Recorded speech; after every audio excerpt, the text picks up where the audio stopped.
इनकी पूरी मानता है गुरु जी की, और गुरु जी तक पहुंचा संदेशा जब वह बात पड़े तो उसने बताया जी मैं वो सेठ हूँ फलाना राम, मैं बिशंबर दास हूँ। बोला अच्छा, अरे तू बहुत कमजोर हो गया बेटा, क्या बात है? बिल्कुल कमजोर हो गया, ये फल रखे हैं दूध रखा है तो बहुत वीक हो गया रहा, खाता पीता को ना? अगना महाराज जी कुछ नहीं खाया जाता, एक टूक भी नीचे नहीं जाता, बस धक्के तो गेरू का दी रोटी अंदर जाती है शरीर में। क्या बात होगी? अब मेरे को फांसी की सजा सुना रखी है, कति झूठा केस है मेरे पर, गुरु जी मेरे पर दया करो, मेरी पीछा छुटवाओ। ने बोला रहा खा पी मृत्यु तो सब क्यों नहीं बेटा, खा देख दूध के गिलास भरे धीरे फल रहे, खा बेटा ठाट से, मृत्यु सब क्यों? अरे नहीं महाराज जी कति मर गया मत है, कुछ नहीं खाया जाता। जब उसने उस राजा बुलाया, भाई छोड़ दिया भगत ने, ये तो निर्दोष है। तब उस संत ने बताया कि भाई लाला जी जिस प्रकार तने आठम दिखे थी ना, उन्होंने कहा था मैंने तो आठम दिखाई दिए से, कुछ नहीं खाया जाता।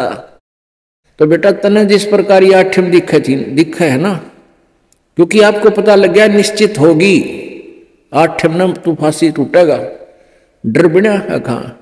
तो इसी प्रकार मुझे मेरी 40 वर्ष बाद वह आठम मन दिखाई दे आज, इसलिए मेरा इस संसार में रुचि रही नहीं। जिस प्रकार आपकी ना घर में रुचि, ना कहीं की रुचि, ना तू खास खाने में रुचि तेरी एक, ना कोई रुचि नहीं थी, बस मरता हुआ खाऊं था और आठम के गुण गाऊं था, उस आठम पर ध्यान लगाऊं था।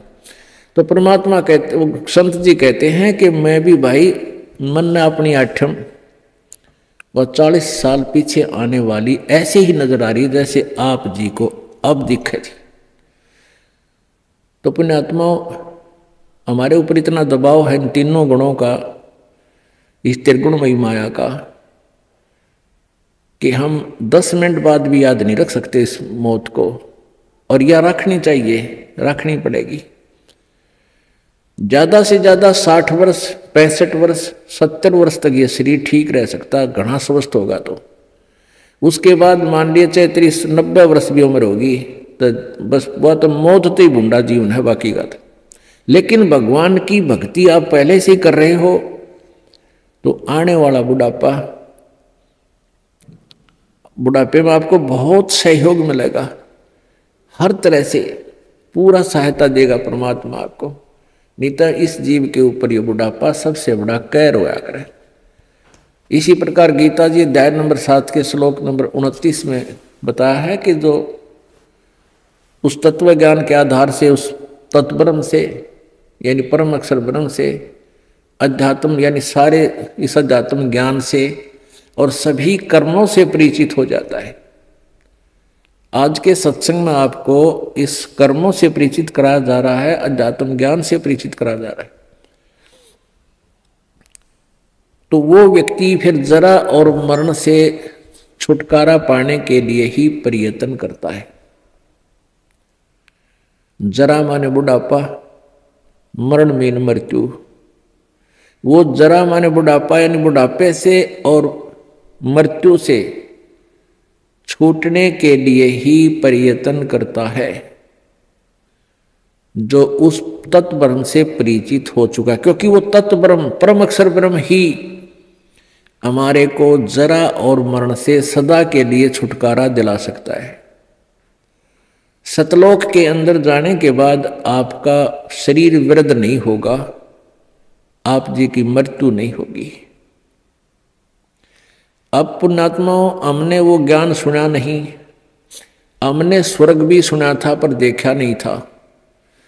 स्वर्ग सुनते थे, स्वर्ग में बड़ा सुख है, लेकिन जान की इच्छा कति नहीं थी, मृत्यु नहीं चाहवा थे। अब इस तत्व ज्ञान के आधार से आपको इतना विश्वास हो जाएगा कि आप जी यहां से जाने की रुचि बनाओगे, क्योंकि यहां इतने कष्ट हैं संसार में, इसको देख देख कर इनसे तंग आकर के आपका मन हट जाएगा। और इस तत्व ज्ञान के आधार से आपको यह भी पता चलेगा कि ये तो आज नहीं, इस जन्म में नहीं, असंख्य जन्मों में पहले भी हो लिया और आगे भी होगा यदि सतलोक नहीं गए। अब सतलोक में जाने के बाद आपकी पुनः जन्म नहीं होगा, वृद्ध अवस्था नहीं आएगी, बुढ़ापा नहीं होगा और मृत्यु नहीं हो। आज कोई भी प्राणी मृत्यु नहीं चाहता और सारे मरेंगे 2 दिन आगे पीछे।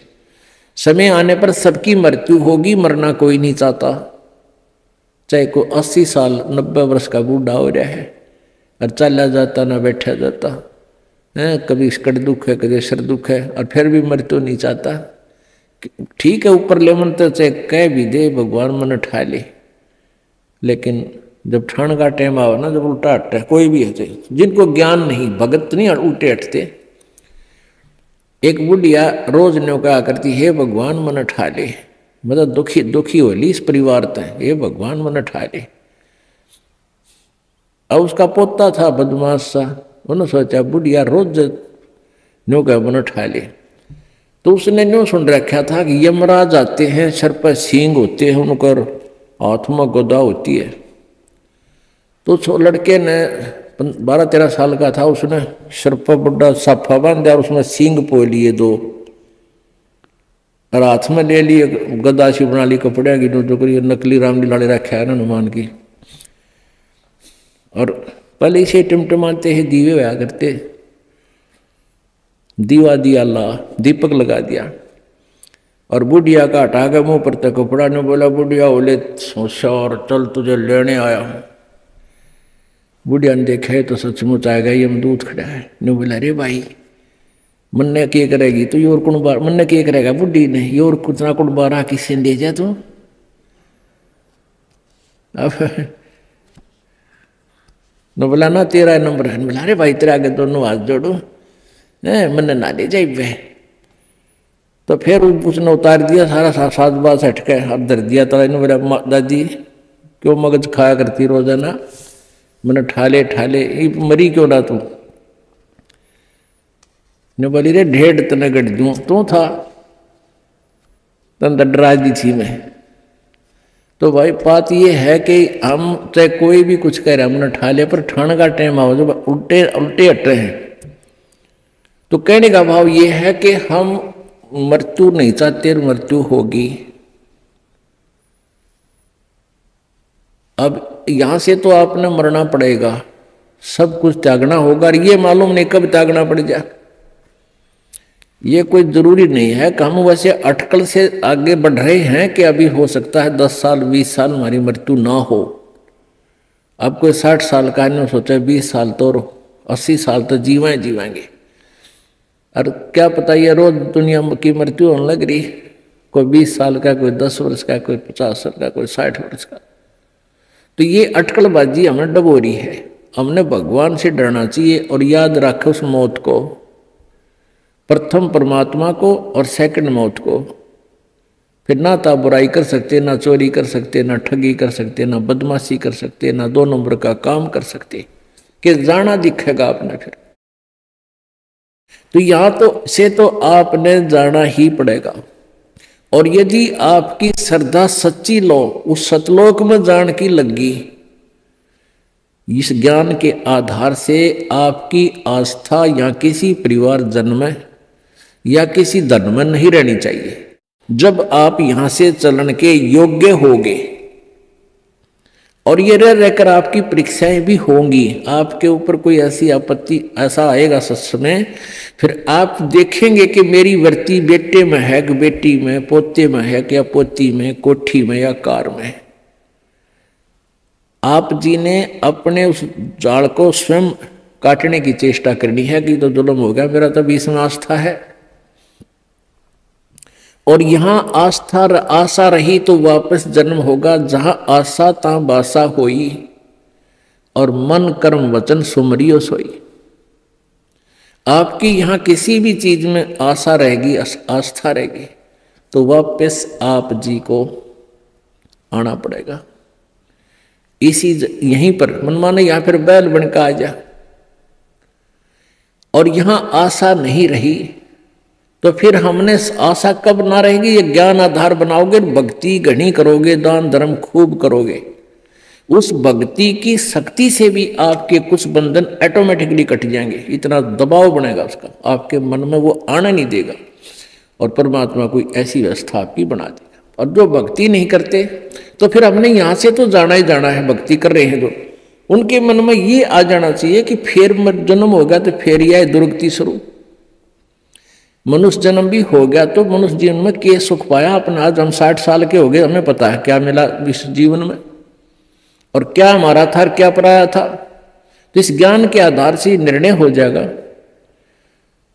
कि अगर फिर जन्म हो गया, फिर वो प्रोसीजर, बेटा ना हुए तो दुखी, हो गए तो महादुखी, क्योंकि फिर उनके पालन में पोषण में कोई एकाधे की मृत्यु हो जाए काल, तो फिर रोजाना करे काम, तो रो रो कर टक्कर मारेंगे, वह दुर्गति न्यारी। तो इन सब बातों को ध्यान रख के